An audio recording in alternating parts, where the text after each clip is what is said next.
नमस्कार, खबर दिन भर देख रहे हैं आप। मैं हूं ललित प्रजापति। शुरुआत करेंगे रायपुर से मिल रही खबर के साथ, जहां ढाबे में आग लग गई है। काकेदा ढाबा, और इसमें आग लगी, देखते ही देखते आग फैलती चली गई।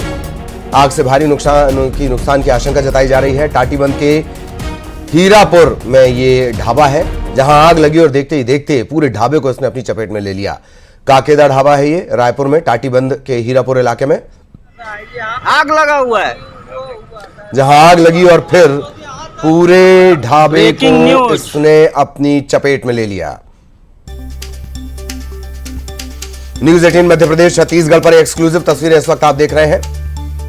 काकेदा ढाबा, काका का ढाबा, तो इसमें आग लगी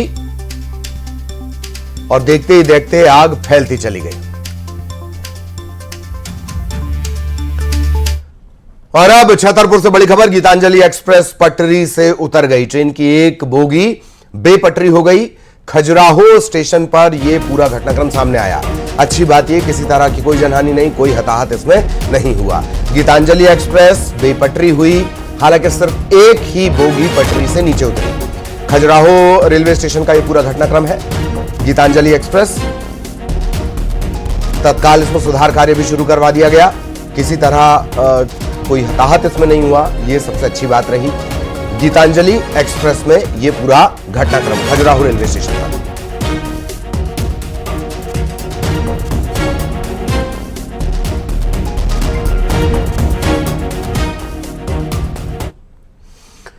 इधर जगदलपुर में कार ने एक बाइक को टक्कर मार दी। नशे में कार का जो ड्राइवर है वो नशे में बताया जा रहा है, हालांकि मेडिकल के बाद ही इसकी पुष्टि हो पाएगी। पुलिस ने ड्राइवर को गिरफ्तार कर लिया है। बाइक सवार गंभीर रूप से घायल है। लाल बांध के पास यह हादसा हुआ। हादसे के बाद बाइक की क्या स्थिति है वो भी आप तस्वीरों में देख पा रहे हैं। कार का ड्राइवर नशे में बताया जा रहा है।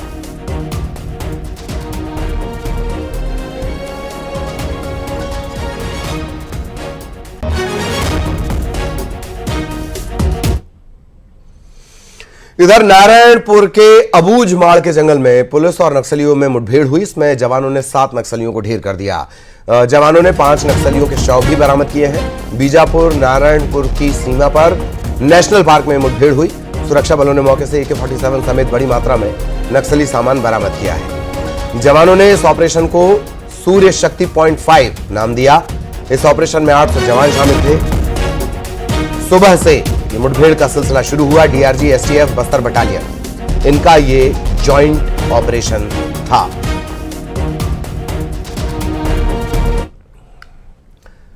इधर भोपाल की कोहेफिजा थाना पुलिस सवालों के घेरे में है। कोहेफिजा थाने से 24 AC एयर कंडीशन 24 AC गायब हो गए। AC से भरे कंटेनर में दरअसल आग लगी थी। घटना के बाद कुछ एसी जो अच्छी हालत में थे उन्हें ठीक से रख दिया गया। अब पता चल रहा वो ही गायब हो गए।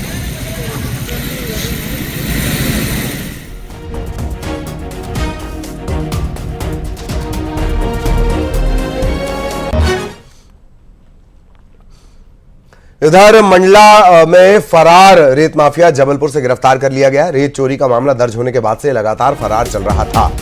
बमनी पुलिस ने रेत माफिया को जेल भेज दिया है। सोशल मीडिया पोस्ट से अचानक सुर्खियों में आया था। रेत चोरी होने के मामले में लगातार फरार चल रहा था। आखिरकार जबलपुर से इसे गिरफ्तार कर लिया गया है।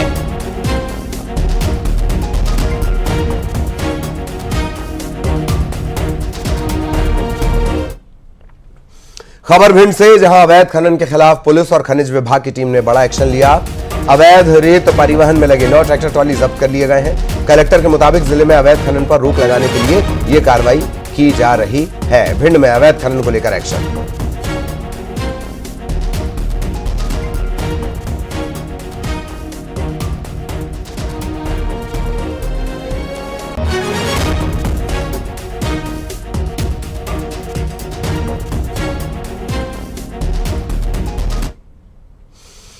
इधर जबलपुर में 10 साल की एक बच्ची ने खौफनाक कदम उठाया और वो फांसी के फंदे पर झूल गई। दरअसल 10 साल की बच्ची मां के घूमने जाने से मना करने पर नाराज हो गई। ये घूमने जाना चाहती थी, मां ने मना कर दिया। कक्षा 5वीं की ये छात्रा, इसने फांसी लगा ली। ये भेड़ाघाट घूमने जाने की जिद कर रही थी, मां ने मना कर दिया। नाराज हो गई और फांसी लगा दी।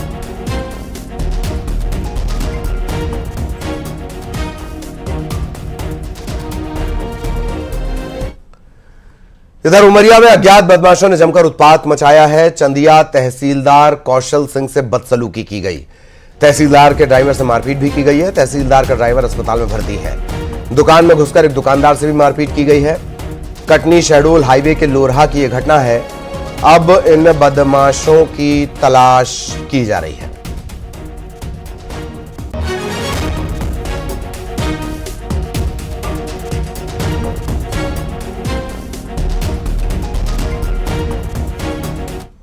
खबर बड़वानी की, जहां दर्दनाक हादसा हो गया। नर्मदा नदी में डूबने से 2 छात्रों की मौत हो गई। दोनों मृतक एक ही परिवार के थे। बताया जा रहा है कि ये दोनों नर्मदा नदी में नहाने जा रहे थे। इस दौरान अचानक से तेज बहाव की चपेट में आए और दोनों की पानी में डूबने से मौत हो गई।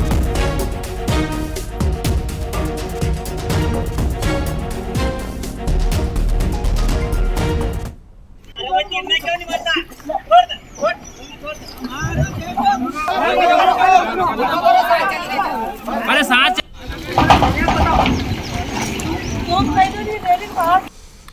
इधर दमोह जिला मुख्यालय पर अतिक्रमण हटाओ मुहिम के तहत अजीब मामला सामने आया। दुकानदारों को कई बार हिदायत देने के बाद भी ये मान नहीं रहे थे।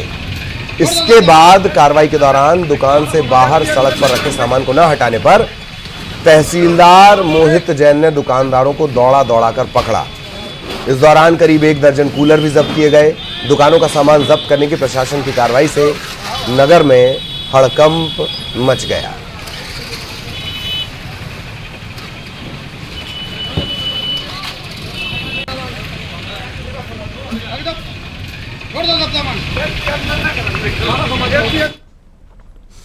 जबलपुर में नाबालिग छात्रा से छेड़खानी के आरोपी को अनोखी शर्त पर जमानत देने का मामला सामने आया। कोर्ट ने आरोपी को 2 महीने तक हर शनिवार रविवार भोपाल जिला अस्पताल में मरीजों की निःशुल्क सेवा करने की शर्त पर जमानत दे दी।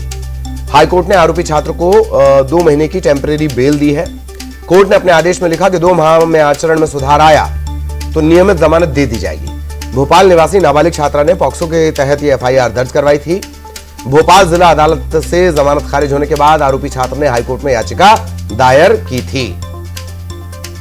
ऑर्डर है और ये थोड़ा सा अलग ऑर्डर है। जनरली ऐसे ऑर्डर होते नहीं है। ये एक अभिषेक शर्मा इसमें एप्लीकेंट था, ये एक्यूज था। इसके पड़ोस में रहने वाली एक लड़की जिसकी एज लगभग 17 साढ़े 17 साल होगी, उसने ये रिपोर्ट करी कि अभिषेक उसका पीछा करता था, परेशान करता था, उससे बोलता था कि मैं तुमसे प्यार करता हूँ, तुम इससे शादी करोगे तो मैं मर जाऊँगा। हाथ में टैटू वगैरह उसने बनवा लिया। She lodged the FIR against the applicant की ये मुझे परेशान करता है। ये एप्लीकेशन हमने जब 439 की एप्लीकेशन यहाँ मूव की जमानत के लिए, तो कोर्ट ने इसको बहुत संदिग्धि से लिया। एप्लीकेंट के पेरेंट्स को यहाँ पर कॉल किया, उनको समझाइश दी। पहली बार न्यायालय में ऐसा हुआ। और बात दमोह की, यहां की हट्टा थाना पुलिस ने लुटेरी दुल्हन गिरोह का पर्दाफाश करते हुए लुटेरी दुल्हन समेत गिरोह के 3 सदस्यों को गिरफ्तार कर लिया। हट्टा का नेमा परिवार इस गिरोह का शिकार हुआ था। नेमा परिवार ने शादी के लिए 1.5 लाख रुपए दिए थे। शादी के दूसरे दिन ही दुल्हन ने मायके जाने के लिए कहा। उसने अपने मायके में भाई की मौत की वजह बताया। इस बात पर नेमा परिवार को शक हुआ। पुलिस में शिकायत की गई। पुलिस ने पूछताछ की तो लुटेरी दुल्हन ने पूरे मामले का पर्दाफाश किया।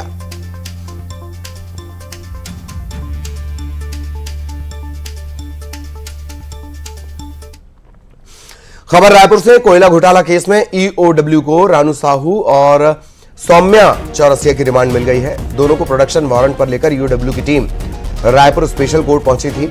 ईओडब्ल्यू ने 15 दिन की रिमांड मांगी थी, लेकिन कोर्ट ने 5 दिन की रिमांड दी है। ईओडब्ल्यू 27 मई तक दोनों से कोयला घोटाले को लेकर पूछताछ करेगी। इससे पहले तक निलंबित आईएएस रानू साहू और सौम्या चौरसिया रायपुर सेंट्रल जेल में बंद थी।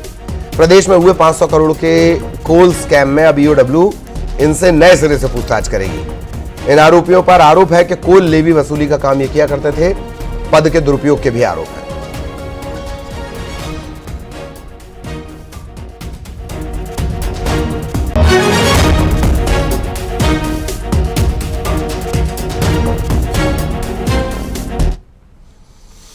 जबलपुर में रेलवे ने अवैध वेंडर्स के खिलाफ मुहिम चलाई। पहले चरण में पश्चिम मध्य रेलवे ने प्लेटफॉर्म के वैध वेंडर्स के लिए यूनिफॉर्म अनिवार्य की। अब अवैध वेंडर्स के घरों पर दबिश दी गई है, जहां गंदगी के बीच खाद्य सामग्री बनाते हुए पाए गए। मुख्य रेलवे स्टेशन के पास नेहरू नगर में अन्ना बस्ती में वेंडर्स अपने घरों में समोसे बिरयानी बनाते थे। किसी तरह की सफाई का कोई ख्याल नहीं। आरपीएफ और खाद्य विभाग की संयुक्त टीम ने जब यहां जांच की तो गंदगी और खामियों को देखकर वो भी दंग रह गए।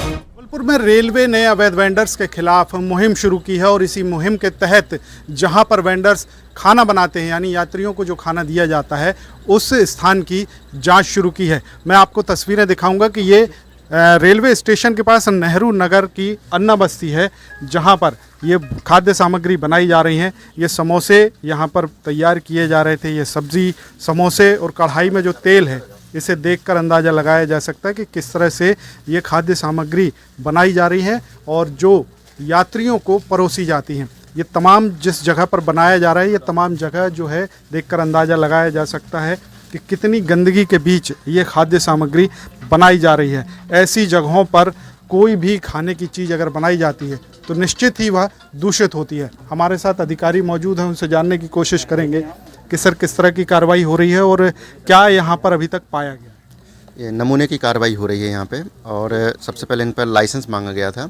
जो लाइसेंस नहीं पाया गया, मतलब इन्हें परमिशन नहीं है इनको बनाने की यहाँ पे, तो और इनका नमूना लिया जा रहा है और जांच के लिए भोपाल राज्य खाद्य प्रयोगशाला भेजा जाएगा। ये जो कार्रवाई हुई है, ये लंबे समय से इसकी मांग भी थी, ज़रूरत भी थी, क्योंकि रेलवे स्टेशन पर अक्सर कोई भी खाद्य सामग्री खाने के बाद यात्री बीमार हो जाते हैं, जिसकी शिकायत रेलवे के पास पहुंचती है। बहरहाल यह कार्रवाई अभी शुरू हुई है, इसके बाद और भी जगहों पर उम्मीद की जा रही है कि कार्रवाई की जानी चाहिए, ताकि यात्रियों को जो पैसे दे करके खाद्य सामग्री खरीदते हैं उन्हें सही चीज़ खाने को मिल सके। पवन पटेल, न्यूज़ 18 जबलपुर। पुराना भोपाल में एक फेमस होटल में ग्राहक उस वक्त हैरान हो गए जब एक व्यक्ति के खाने की थाली में कॉकरोच दिखाई दिया। घटना के बाद ग्राहक हंगामा करने लगे, रसोई घर तक पहुंच गए। इस घटना का वीडियो सोशल मीडिया पर वायरल हो रहा है। ग्राहकों ने शिकायत खाद्य सुरक्षा विभाग से की। यह मामला भोपाल के घोड़ा नक्कास स्थित एक होटल का है।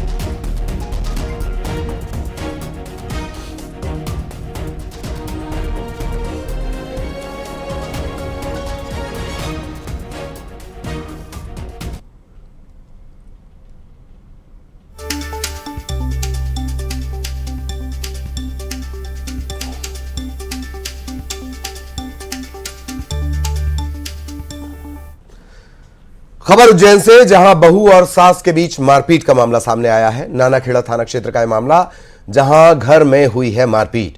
बहू ने सास ससुर पर मारपीट के आरोप लगाए, मामला दर्ज करवाया। मारपीट के दौरान का एक वीडियो भी बहू ने अपने मोबाइल कैमरे में कैद कर लिया था। पुलिस ने महिला की शिकायत पर मामला दर्ज कर दिया है। महिला ने बताया कि उसके पति ने दूसरी शादी की है। उसने पति के खिलाफ भरण पोषण का केस किया है।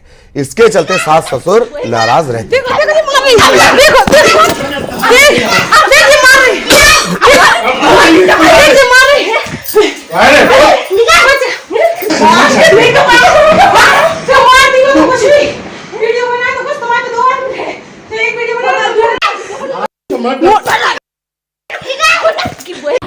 सर, मेरे पति ने दूसरी शादी कर रखी है, तो मेरा पति मुझे रखता नहीं है और ये मेरे मायके बगैर बताए मुझे छोड़ आए थे। फिर मेरे ससुर लुवा लाए मुझे स्टाम्प पेपर पे लिखा के। फिर उन्होंने बेला फुसला के बोला कि चलो हम रखेंगे तुम्हें और बच्चे को, कर्जा उठाएंगे। फिर यहाँ आए तो पति ने तलाक का केस लगा दिया। फिर ये लोग मुझे परेशान करने लगे। सब एक राय होकर पति बोलता है। दतिया के सेवड़ा तहसील में चोर और बदमाश पूरी तरह बेखौफ हैं। रात होते ही कस्बे में बदमाशों का राज हो जाता है। कस्बे के घर में लगे सीसीटीवी में कैद तस्वीरों में नजर आता है कि आधा दर्जन बदमाश एक समूह में कस्बे की गलियों में घूम रहे हैं। मौका पाकर ये बदमाश चोरी और डकैती की घटना तक को अंजाम देते हैं। सेवड़ा में पिछले कई दिनों से चोरी और डकैती की घटनाएं हो चुकी हैं। सेवड़ा पुलिस हाथ पर हाथ धरे बैठी है। यहां तक कि सेवड़ा पुलिस पर आरोप है कि वो कस्बे में गश्त तक नहीं करती।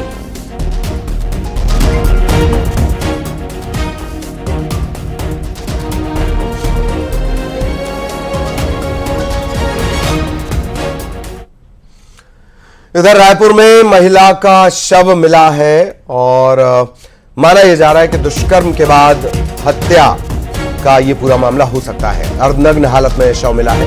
3 से 4 दिन पुरानी ये लाश बताई जा रही है। टिकरापारा थाना क्षेत्र का मामला है। टिकरापारा थाना पुलिस इस पूरे मामले की पड़ताल में जुटी हुई है। रायपुर का पूरा घटनाक्रम, रायपुर में महिला का शव मिला और शुरुआती प्राइमा फेसी ऐसा लगता है, प्रथम दृष्टया ऐसा लगता है कि दुष्कर्म के बाद हत्या का ये पूरा मामला है।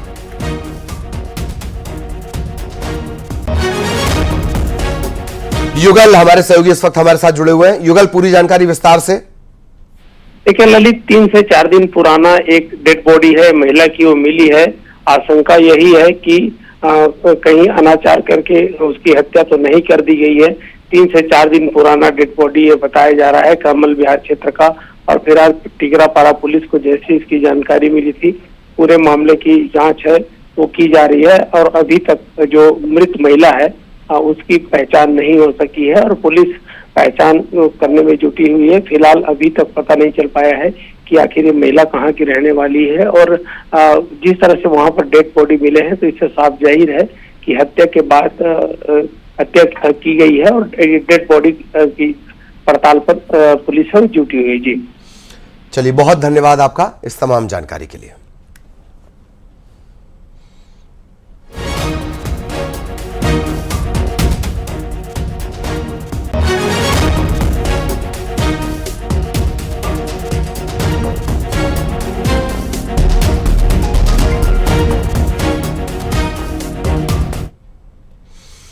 इधर रतलाम में चिट्ठी से 3 तलाक देने के बाद अब व्हाट्सएप कॉल के जरिए 3 तलाक का मामला सामने आया है। घटना शहर के ऊजाखाली इलाके की। यहां रहने वाली 26 वर्षीय महिला ने अपने शौहर यासिर बेलिम के खिलाफ मामला दर्ज कराया है। पैसों के लेन देन की बात से शौहर नाराज था। इसके बाद यासिर ने कुवैत से अपनी पत्नी को व्हाट्सएप कॉल किया, 3 तलाक दे दिया। पत्नी का आरोप है कि शादी के 2 महीने बाद से ही पति विवाद कर रहा था। बार बार कहता था कि मैं तुम्हें तलाक दे दूंगा।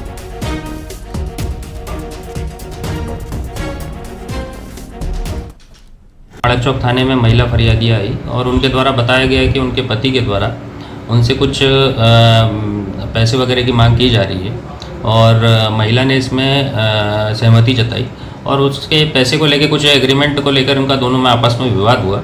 पति चूँकि अभी बाहर है, यहाँ पर नहीं है इंडिया में, और पति के द्वारा वहाँ से व्हाट्सएप कॉल के माध्यम से महिला को जो है ट्रिपल तलाक संबंधी शब्द बोले गए और इस संबंध में पुलिस ने प्रकरण पंजीबद्ध कर लिया है और जांच जारी है। खबर नीमच से, जहां जिला अस्पताल की लापरवाही पर प्रशासन ने सख्ती दिखाई। दरअसल जिला अस्पताल में प्रसूता डिलीवरी के लिए पहुंची हुई थी, लेकिन यहां से उससे रेफर कर दिया गया। भरी दोपहरी में सड़क पर बच्चे का जन्म हुआ था। मामले का वीडियो सामने आने के बाद डॉक्टर और प्रशासनिक अधिकारियों में हड़कंप है। इसके बाद ADM Lakshmi गामड़, SDM Mamta Khede, deputy collector किरण अंजना, ये नाम आपने गौर किया? तीनों नाम पे गौर करिए। हम प्रसूता की बात कर रहे हैं, अधिकारियों के नाम जान लीजिए। एडीएम लक्ष्मी गामड़, एसडीएम ममता खेड़े और डेप्यूटी कलेक्टर किरण अंजना। जब आपके रहते प्रसूता की यह हालत है तो क्या कहा जाए। तहसीलदार संजय मालवी जिला अस्पताल पहुंचे। पूरे मामले में लेडी डॉक्टर, स्टाफ नर्स और पीड़ित महिला, इनके बयान दर्ज किए गए। मालखेड़ से आए यहाँ डिलीवरी करवाने के लिए, फिर यहाँ रखे तो डिलीवरी जो नर्सों ने बोली थी कि भाई इधर डिलीवरी नहीं होवे तो इसको बड़े अस्पताल ले जाओ। तो हमने बोले हम बड़े अस्पताल नहीं जा तो हम यहाँ नीबच में करा लेंगे। देखिए, हम लोगों को जानकारी मिली थी, कल एक इंसिडेंस हुआ था कि एक महिला को डिलीवरी के लिए यहाँ पे एडमिट किया गया था, उसको प्रॉपर ध्यान नहीं दिया गया, इस तरीके से हमको सूचना मिली थी। तो आज हम लोग मेरी टीम के आए हैं, परीक्षण कर रहे हैं और परीक्षण करने के बाद जो भी दोषी होगा हम उसके खिलाफ कार्रवाई करेंगे। निमाड़ अंचल का केंद्र कहे जाने वाले खंडवा शहर में इन दिनों लोग भारी जल संकट से परेशान हैं। आलम यह है कि शहर में जल संकट अब विकराल रूप ले चुका है। पेयजल संकट से त्रस्त 15 वार्ड के लोगों ने नगर निगम के लाल चौकी फिल्टर प्लांट पर हंगामा कर दिया। गुस्साए लोगों ने नगर निगम की चौखट पर मटके फोड़े, आक्रोश जताया। आमजन, पार्षद और विपक्ष में नाराजगी है। जल संकट के मद्देनजर नगर निगम टैंकर से जल वितरण कर रहा है, लेकिन टैंकर्स की कमी के चलते इंदौर, बुरहानपुर और खरगोन से टैंकर बुलाए गए। लोगों के विरोध के बीच कानून व्यवस्था न बिगड़े, इसकी कोशिश की जा रही है। हमारे वार्ड में पानी नहीं है, छोटे छोटे बच्चे, हमारी बहुत समस्या है पानी को लेकर बहुत तकलीफ हो रही है। पानी की समस्या, नर्मदा जल भी नहीं खोल रहा, वो पानी नहीं आ रहा, नर्मदा जल भी मंगल नाम का है वो वाले ही नहीं खोलता, पूरा पानी 10 मिनट 5 मिनट भी नहीं खोल रहा, परेशान कर रहा बहुत। देखिए खंडवा नगर निगम लाचार है पानी देने से, आम जनता त्राही त्राही महा मची हुई है। 5 दिन से शहर में न पीने के लिए न नहाने के लिए पानी आया था, तो आज जनता यहाँ पर आई और उन्होंने आक्रोश जताया और हमने उनका सपोर्ट किया। क्षेत्र में गर्मी की वजह से कुछ पानी का प्रदाय गड़बड़ हो गया था, जिसकी वजह से लोग आक्रोशित होकर आए थे। कमिश्नर साहब आए थे, कमिश्नर साहब ने वार्ड पार्षदों को आश्वासन दिया है कि उनके वार्डों में सुचारू पानी की सप्लाई की जाएगी, टैंक भेजे जाएंगे। टीकमगढ़ में न्यूज 18 की खबर का असर देखने को मिला। नगारा गांव में कुएं का दूषित पानी पीने से एक बच्चे की मौत हो गई थी, 46 लोग बीमार हो गए थे। न्यूज 18 ने प्रमुखता से इस खबर को दिखाया। प्रशासन की नींद खुली, पीएचई विभाग ने यहां हैंडपंप लगाकर पानी की व्यवस्था की है। आपको बता दें कि अहिरवार बस्ती में दूषित पानी पीने के चलते डायरिया फैल गया था। में दूषित पानी पीने से 46 लोग बीमार हो गए थे और एक बच्चे की मौत हो गई थी, जिसके बाद प्रशासन की टीम अब लगातार यहाँ पे मॉनिटरिंग कर रही है। आप देख रहे हैं कि लोगों की जांच कर रही है, स्वास्थ्य विभाग की टीम लगी हुई है और यहाँ पे एक बच्चे की मौत के बाद जो प्रशासन है उसने तुरंत आनन फानन में हैंडपंप लगाने की व्यवस्था की, ताकि गांव के लोगों को पानी की सुविधा उपलब्ध कराई जाए। देखिए स्वास्थ्य विभाग के कुछ अधिकारी जो बीएमओ है वो यहाँ पे घूम रहे हैं। क्यों साहब, यहाँ पे क्या स्थिति है? अभी पहले से स्थिति सामान्य है, जो हम लोग घूम रहे हैं, यहाँ देख रहे हैं कि किसी घर में मरीज तो नहीं है या कोई अस्वस्थ है जो अस्पताल तक नहीं पहुंच पा रहा है या हमारे तक नहीं पहुंच पा रहा है। हम उनको दूर तक सलाह दे रहे हैं कि क्या करना है। आप लोगों ने कैंप लगाया है? हाँ, यहाँ पे पेशेंट आ रहे हैं? अभी सिर्फ रात से एक ही पेशेंट आया है, पहले से स्थिति काफी सामान्य और हम जा रहे हैं, घर घर विजिट कर रहे हैं, देखते हैं कि क्या स्थिति पहले से और ठीक हुई है और हमें क्या करना चाहिए। देखिए स्वास्थ्य विभाग की टीम यहाँ पे लगातार मॉनिटरिंग कर रही है, लोगों का स्वास्थ्य परीक्षण कर रही है, ताकि लोगों को किसी भी प्रकार की समस्या ना हो। क्या प्रशासन ने पानी की व्यवस्था करवाई है यहाँ पे? करवा दे साहब। क्या है पानी की? हैंडपंप लगा। पहले कहाँ से लाते थे पानी? कुआ से लोधी के। अच्छा, कितने लोग बीमार हो गए थे? सारा पूरा तो का सारा पूरा बीमार पड़ गया। लेकिन गंभीर बात यह है कि प्रशासन ने अभी तक जिसकी मौत हुई है उसके परिवार को कोई सहायता प्रदान नहीं की है। राजीव रावत, न्यूज 18 टीकमगढ़। और इसी के साथ इस बुलेटिन में इतना ही। खबरें जारी रहेंगी।